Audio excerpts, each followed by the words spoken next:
Okay, so let's begin by doing an easy card trick, something that is not too complicated. And for this, all I'm going to use is the top card. Okay, it doesn't matter which card is it. It's just the top card. I'm gonna put it in the middle. Wait. Wait. Actually, this is not the top card. This is. I'm sorry. This is actually the bottom card. Okay, that's why. Let me start all over again from the top. No, wait. Why do I have face up and face down? I don't know. I'm sorry. Okay, I have face up cards and face down cards. Okay, let's begin by the half and half. Okay, half face up and half is face down. Okay, no. Why not? Hold on. I'm sorry. I have 4 cards. No wonder. With the kings, they're messing up. Okay, let's see, we can expose them.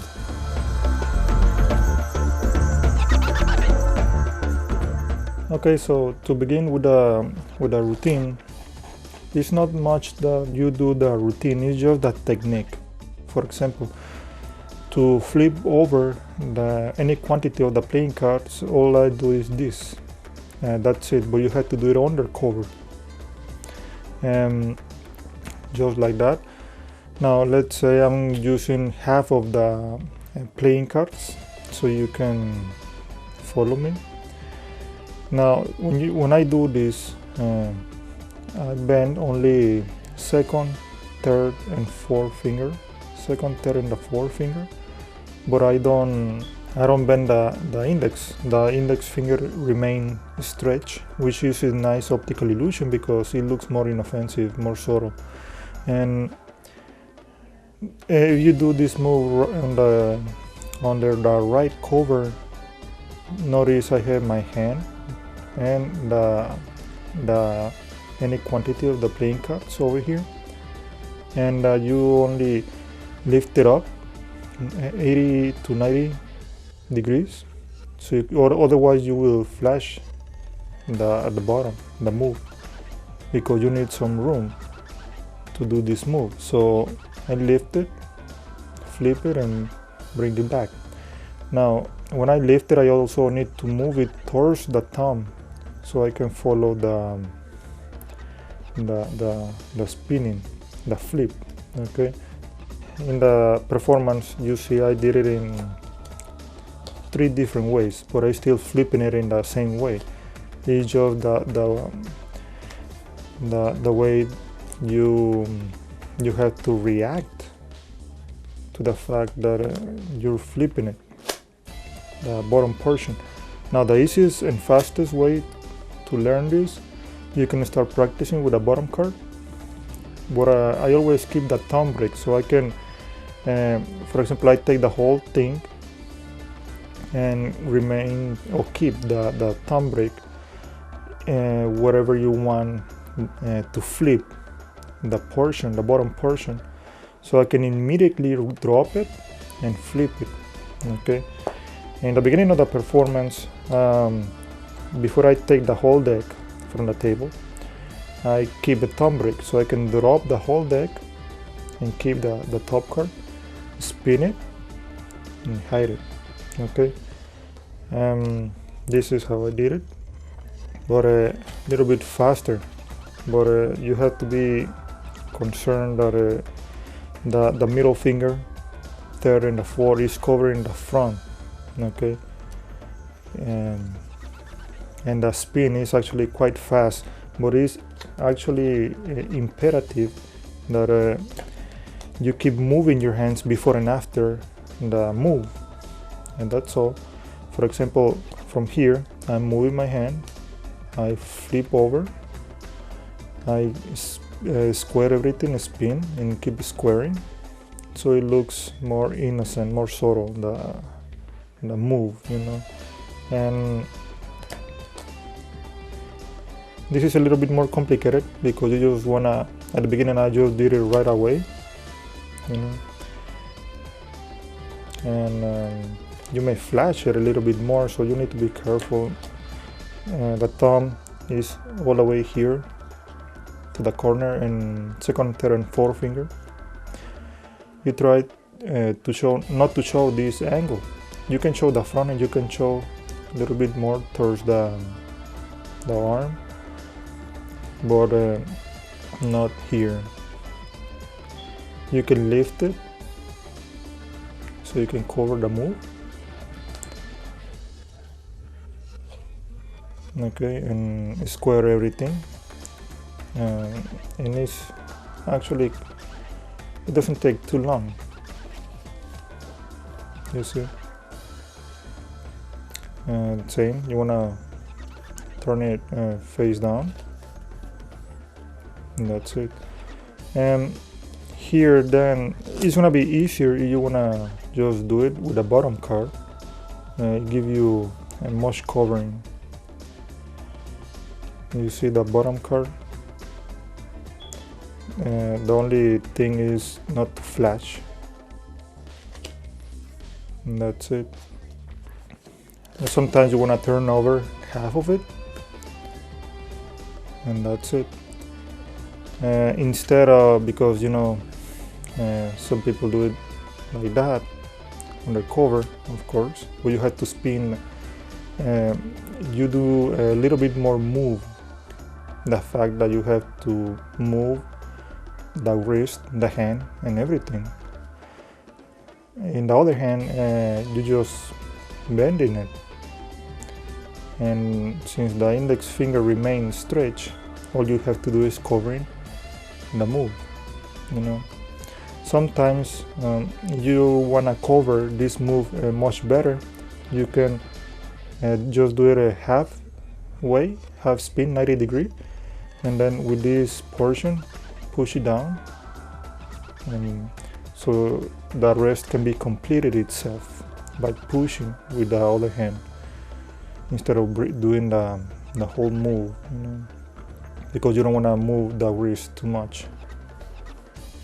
And the way you know, you have to justify the moves. You cannot just, you know, do this, otherwise why you're moving it. If you do it, you speak before and after the move. For example, I show the bottom and I show the top, and I justified this move by showing the top. Let's say I want to turn over the bottom card. Notice I have the thumb break. From the front view, it's not too noticeable. Drop it on the fingers while you show the front. Spin it and square. Again, well, let's suppose I wanna, I have the top card showing. You show the bottom, you show the top. So that's why I lift it. So it's a little bit more justifiable, probably. In the beginning of the routine, as I said, I keep the thumb break, flip everything, and square immediately. Okay, so the whole thing can be spin, turn over, and half spin. And the second way that I did it, when it was face up, I tried to look for a kings, because I try not to do this routine because it shows overkill, the same move over and over, and at some point, you know, people will be expecting the move, so they will pay more attention next time you do it. So this is just the same move 3 times basically. So what I did is put the kings in the middle. I lost them. Take the top card, spin it, but you have to cover and keep squaring as a justification of the spin, you know, the struggle sometimes with the hand, you know, flipping over. And then I show the cards, but I try not to show the kings, so sometimes I show the back and I do a pinky break under the 4 kings, so I can flip everything in the half under the 4 kings. The kings are this, and all I do is I show the back, but you don't want to show the break, just push it with the index a little bit more, or you want to minimize the break.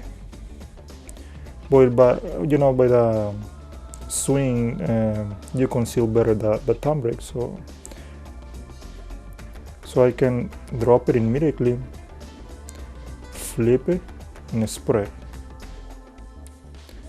So I keep moving. You see, it looks more subtle, so it doesn't look too obvious. So at this point, I have the 4 kings over here, and then I say I'm gonna do it again from the top, but it's not top. This is the bottom too. So I keep 1, 2, 3, and 4 the kings face down, and then I do a pinky break, so I can turn over this and remain these kings face down. So I show the bottom, and then I show the top, flip it over, and then riffle, and that's it. I have the 4 kings and in the middle, face down, and everything is face up, Now from the back, you can see I'm just doing that under the right covering. And that's it.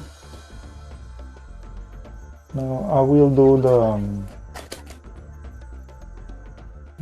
the performance, which is basically using the same technique 3 times, cutting about the middle, so the kings can go in the middle of the deck. And turn over the top card, then covering. Then everything goes face up. Keep the pinky break under the last king. Show. Turn over. And spread. I mean, it doesn't have to be this way, depending on the performance. There are so many different performances that requires, to turn over or flip over some portion of the playing cards. Sometimes each of the bottom, sometimes the whole deck. And I keep 1, 2, 3, and 4 under the kings, the pinky break. So I can flip over this, show the bottom, show the top, riffle, and there you have the 4 kings in the middle.